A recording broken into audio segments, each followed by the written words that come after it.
കുറെ ആൾക്കാർ എന്നെ വിളിച്ചിട്ടും മെസ്സേജ് അയച്ചിട്ടും ചോദിക്കാറുണ്ട് പിയേഴ്സിങ്സ് ചെയ്യുമ്പോഴത്തേക്ക് അതിന്റെ സ്റ്റഡ്സ് അവർ കൊണ്ടുവരണോ അതോ നമ്മുടെ അവൈലബിൾ ആണോ എന്നുള്ളത്. അപ്പൊ നമുക്ക് ഏതൊക്കെ സ്റ്റഡ്സ് ആണ് ഇവിടെ അവൈലബിൾ ആയിട്ടുള്ളത് എന്ന് നോക്കാം. ഏറ്റവും ഡിമാൻഡ് ആയിട്ടുള്ള ബുഗാഡി കളക്ഷൻസ് ആണ് ഇതെല്ലാം സർജിക്കൽ സ്റ്റെയിൻലെസ് സ്റ്റീൽ മെറ്റീരിയൽ ആണ്. അപ്പോൾ ഈ സെക്ഷൻസിൽ വരുന്നത് സെപ്റ്റം റിംഗ്സ് ആണ്.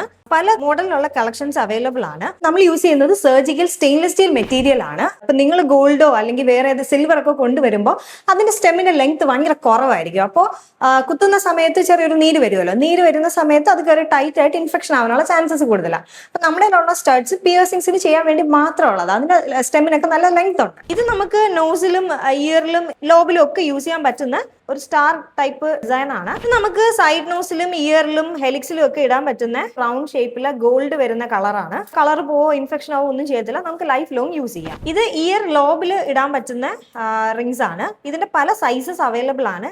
8mm, 7mm, 6mm, 10mm വരെ അവൈലബിൾ ആണ്. ഇത് ബെല്ലി പിയേഴ്സിംഗിന്റെ സ്റ്റഡ്സിന്റെ കളക്ഷൻസ് ആണ്. പല മോഡൽസ് ഇവിടെ അവൈലബിൾ ആണ്. ഹാങ്ങിങ്സും നോർമൽ സിമ്പിൾ ആയിട്ട് ഇഷ്ടപ്പെടുന്നവർക്ക് അതിന്റെയും കളക്ഷൻസ് ഇവിടെ അവൈലബിൾ ആണ്. ഇത് ഇൻഡസ്ട്രിയൽ പിയേഴ്സിംഗ്സിന്റെ സ്റ്റഡ്സ് ആണ്. ഇതും സ്റ്റെയിൻലെസ് സ്റ്റീൽ തന്നെയാണ് കേട്ടോ.